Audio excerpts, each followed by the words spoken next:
Hi, welcome to Third Stall Woodworking. My name is Andy, and in this video, I'm going to show you how I built this children's vanity. Some of the features of the vanity are these pivoting mirrors to get just that right angle. I've got a full extension drawer to store all of your accessories and a matching stool. The stool has some nice profiled curved edges and legs that match the curves of the tabletop and the mirror frames.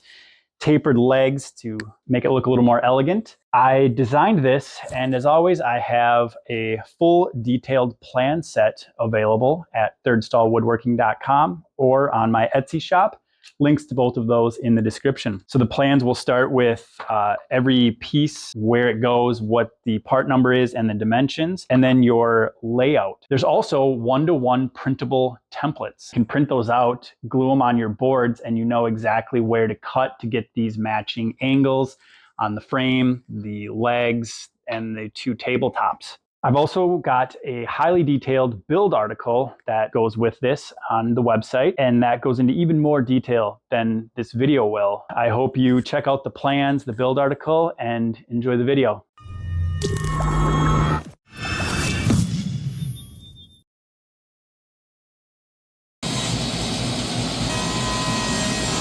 I now have the template cut out and taped together, so it measures 12 by 10 3/4. And I did this because these boards are not yet jointed, so I want to figure out where the biscuits will go. I'm going to have a biscuit there, another biscuit at 3.5 here.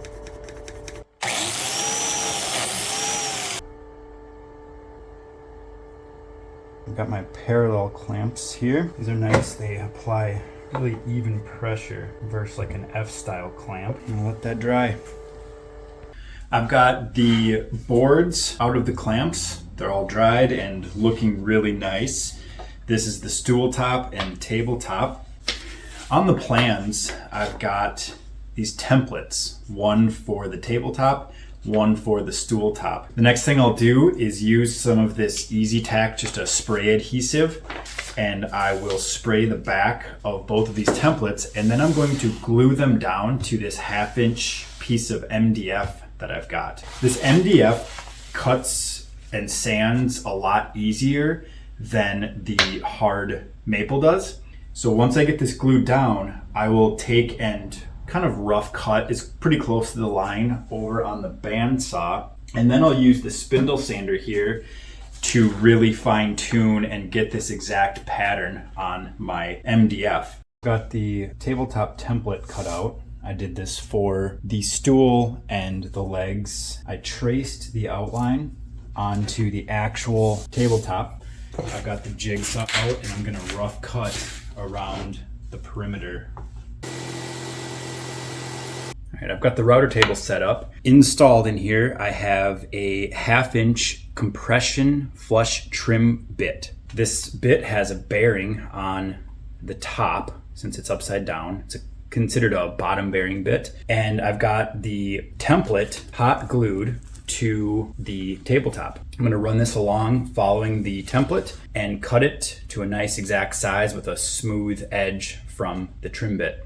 I'm over at the drill press, and I have a 3/32 inch bit installed. The template is still attached to the tabletop, and I've taken a punch and marked out all of the locations a hole needs to be drilled. These with the circle get a 3/8 inch dowel eventually driven up from the bottom. These holes here with the lines will get screws driven from the bottom to help pull that mirror into the tabletop and hold the glue and dowels in place.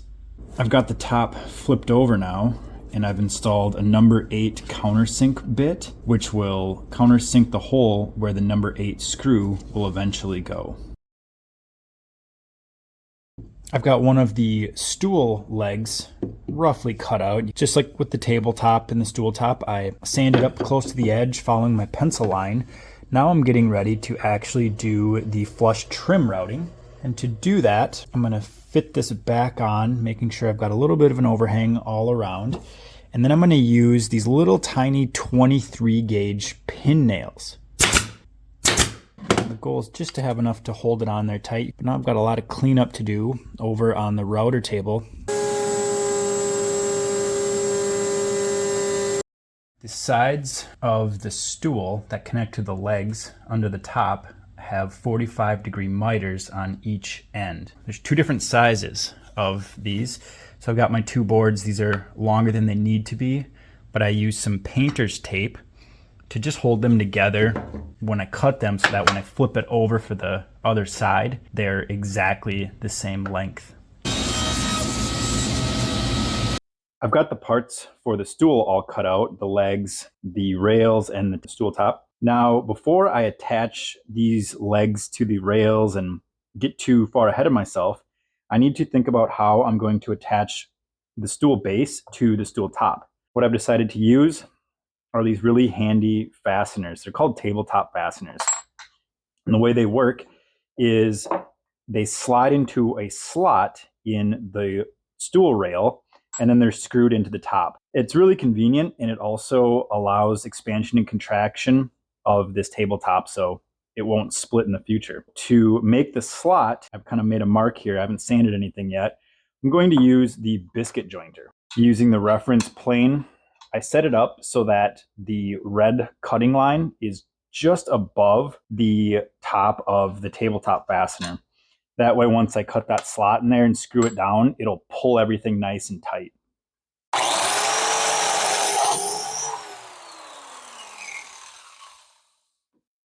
I am preparing to do a pretty scary glue up. I need to attach these rails to the legs of the stool. It's flipped upside down right now, and I'm using the template for the tabletop because I know it's a flat MDF surface to reference off of. I made these little clamping brackets. I made this out of some double laminated plywood, and then I cut the 1/2-inch dado through this. That is 3/4 of an inch wide. I did that so that I can slip it on the outside of these table legs, and I'll get my glue and everything set up, and then I can use a ratchet strap to tighten this and clamp all of this nicely and squarely together.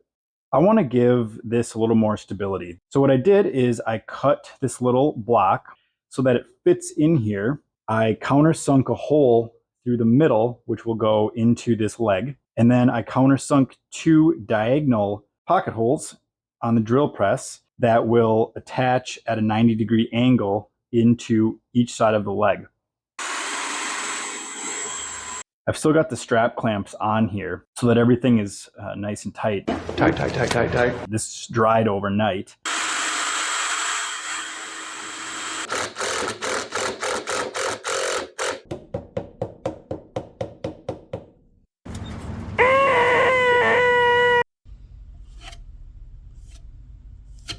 And then I'll use this center punch to find about the middle of the drawer clip and mark a hole. What I usually do when I make these table legs is I use 2 3/4-inch boards, stack them on top of each other, and then I will glue them and clamp them and then trim them up to their final dimension. And usually with the clamps and the pressure, there's no gap in there. You can never tell that it was 2 boards. One other tip is whenever I do this, I make sure to cut my legs long. So this in the end will be 24 inches, but I cut it at 25 so that I have 1/2 inch on each end, so that once I get the glue spread, I can pin this together so that the glue doesn't slide around once I start clamping. And I also like to leave a little bit of an edge so that I can run it along the table saw once the glue is dried, and then reverse it and trim it to its final 1.5 inch dimension.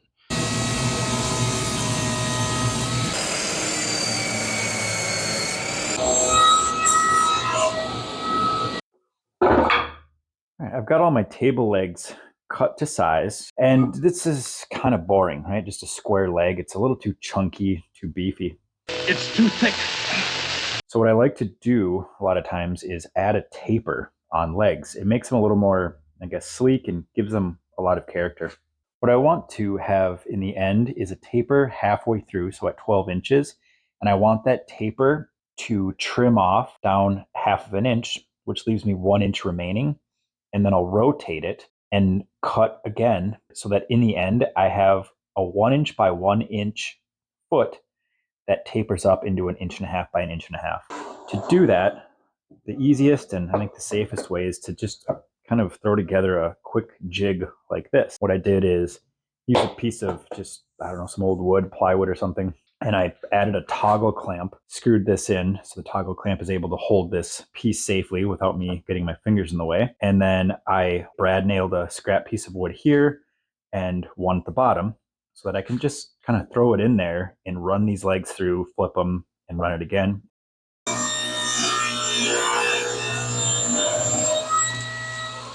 I've got all 4 table legs stacked together in a square, and this gives an idea of what that taper looks like. So up here, 1.5 by 1.5 each leg.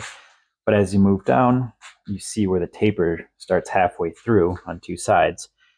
And that's what this end looks like. I've got the parts now cut out for the table frame. There's nothing crazy here, just ripped them and cut them to length following the plans. One thing on the plans is I've got the drawer front E, a separate piece as the D, but I left them together to start with.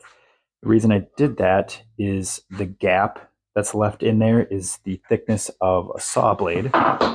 So I'm going to take this drawer front over and I set up this movable stop block so that this cuts the exact 3.5 inches off this side, and then I will flip it and cut it off this side.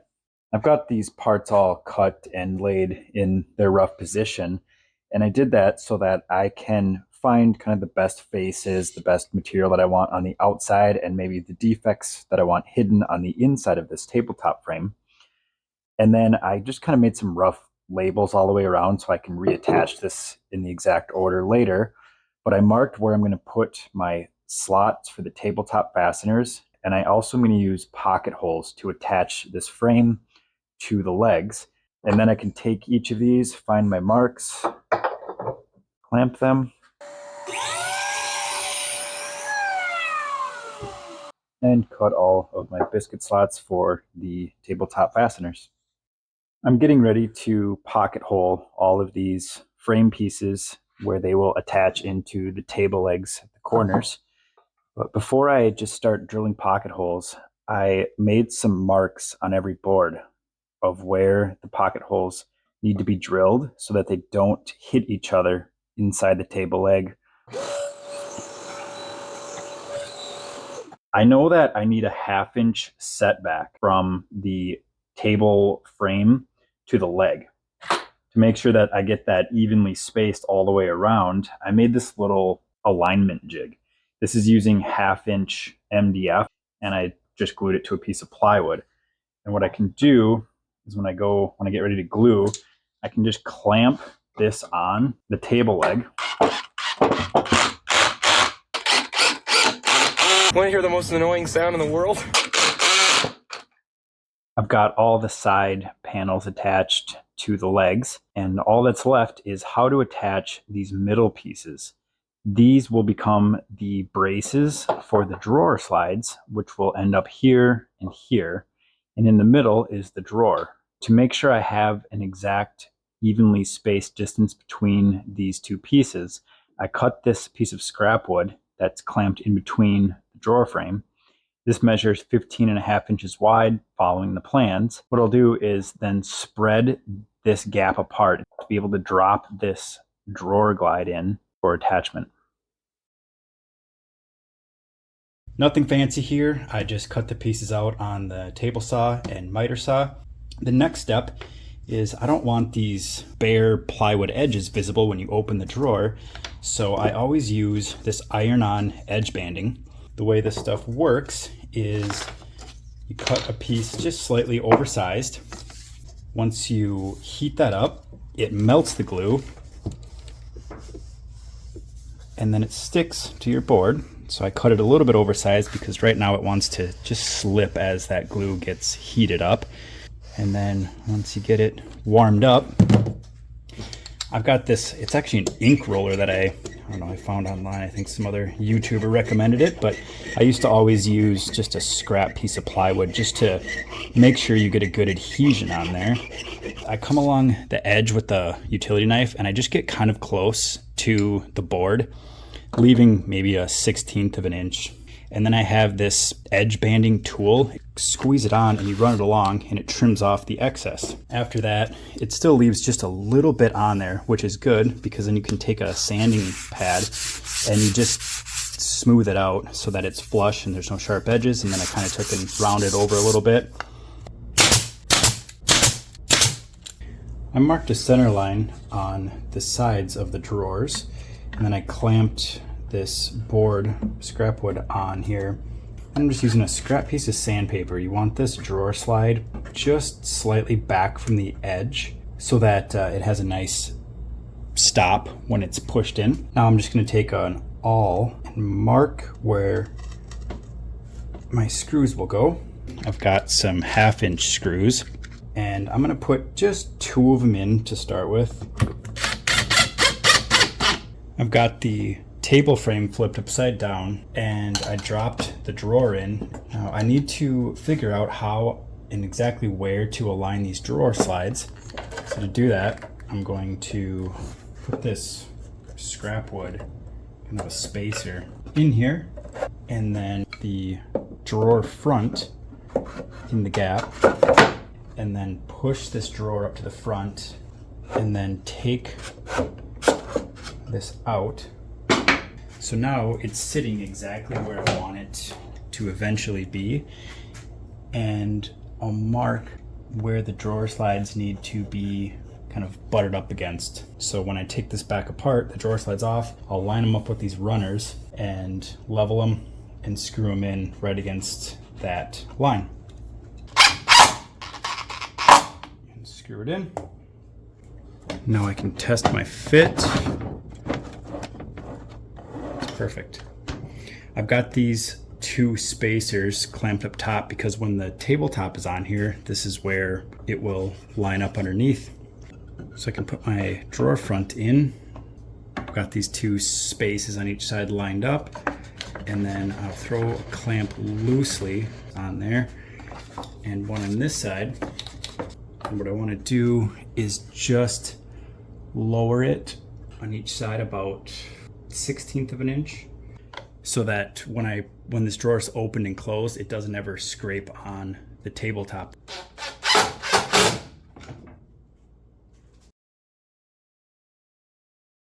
I've got the boards for the mirrors all cut roughly to size. These 3 vertical pieces here will have a final dimension of 1.5 inches a piece, but I ripped these at 1 5/8 inches so that I can later come back and trim off the excess on the table saw sled.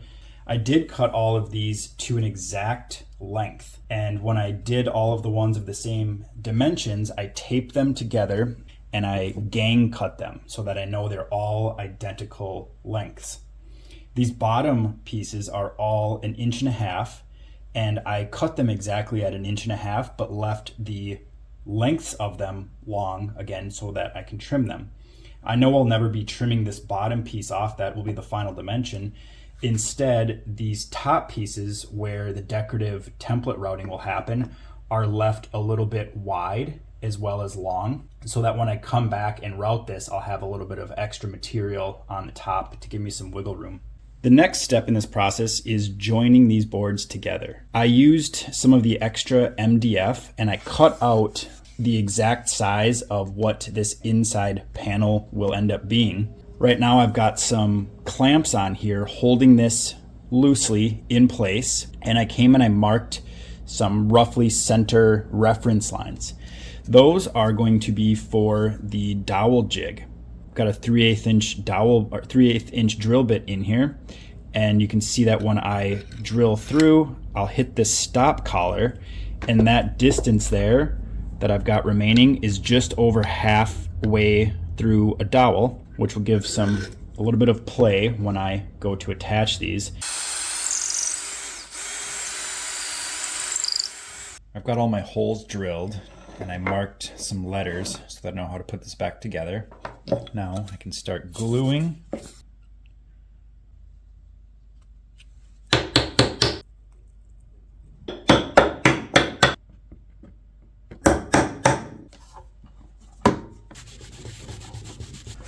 I've got the miter sled out on top of the table saw. This will give me a straight cut along the edge of the frames. I made a center mark on the template and then I centered it in this gap and marked the edges of where this needs to end up. I'll line this up with those marks and trim off the excess.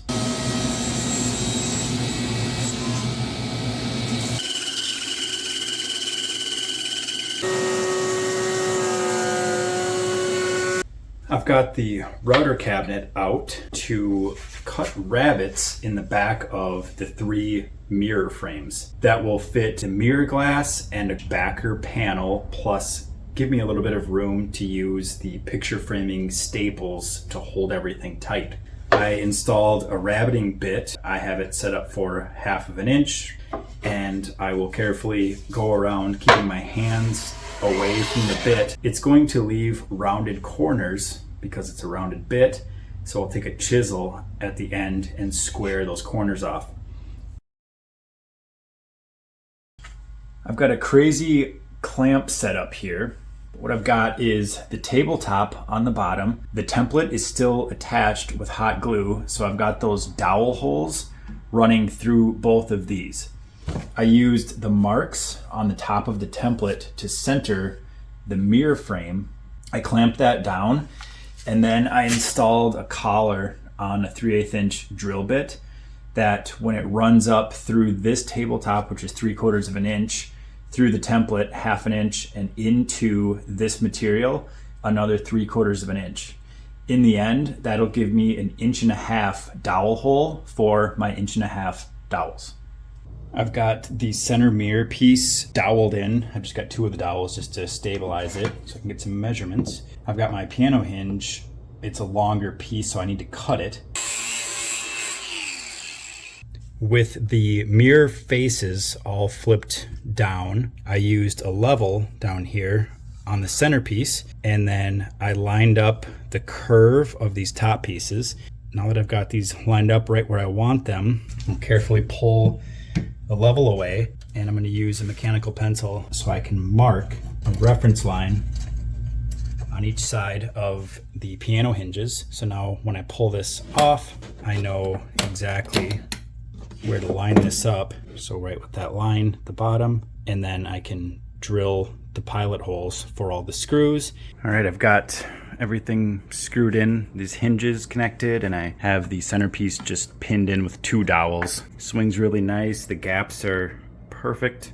The last step is the mirror glass. I cut this 5mm plywood. It's about 3/16 inch. You could definitely use 1/4 inch plywood. Just make sure your rabbets are deep enough to accept that, plus whatever thickness glass you use. I used 1/8 inch mirror glass. But what I did is I cut these all to their final size, so they fit in there nice and snug. And I took them to Ace Hardware. I gave these 3 plywood backers and I said, I need 1/8 inch glass that matches that exact size. And in the end, I think these 3 pieces were like $11 total. Shop at Ace.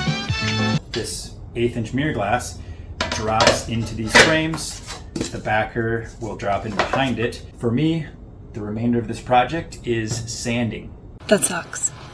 And then it will be on to the paint and stain. With this project, I'm painting the stool, table frame, and mirror frames while staining the 2 tops. Polyurethane will cover the stained surfaces, plywood backers, and the drawer. The first step was to roll down my Dexter kill room. I built this 8x8 plastic sheeted room in my unfinished basement as a dust-free place to do all my finishing. A box fan with a furnace filter sucks in the overspray and keeps the area clean.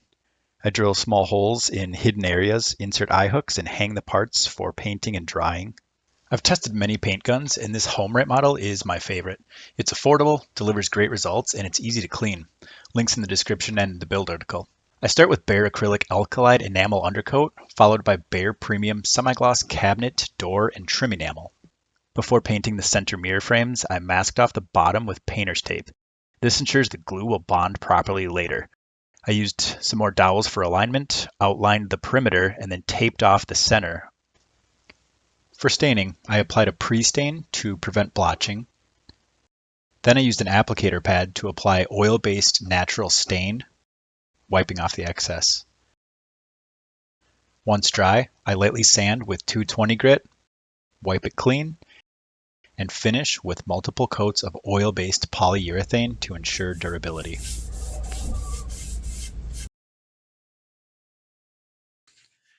Everything is moved out of the paint booth. Gave that a few days to cure just so it's not so tacky and sticky. There's a lot of stuff to do here for this assembly, and you really have to think through the order of operations. What needs to happen is I've got these little kind of protective feet that will go on the bottom of all of the legs, so the stool and the table, 8 of them. I need to attach this tabletop and this stool top. I've got a drawer that needs installation, put the drawer front on, but I need to think before I do that, I need to have this tabletop attached because I wouldn't be able to get my drill in there to attach the fasteners if the drawer was in place. And one thing I realized is I need to put the backer panel in place with the mirror before I attach this. I've got hinges to attach. A lot of things to think through here, so I'm going to take it slow and do them one by one, starting with the feet.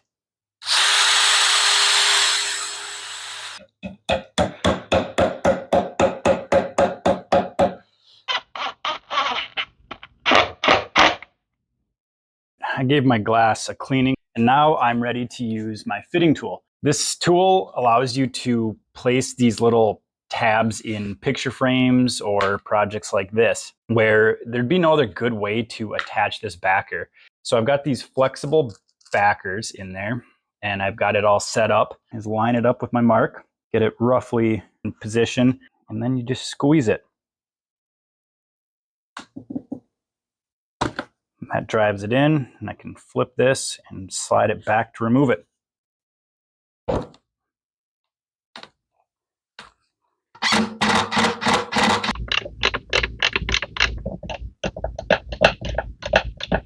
Well, that's a wrap for this vanity build. I am beyond pleased with how it came out. Everything is perfect. Hopefully this video had enough information along with the build article and of course the plans that are all available for you to build one of your own. The last thing I have to do with this is deliver it to my 2-year-old customer. Thanks for watching.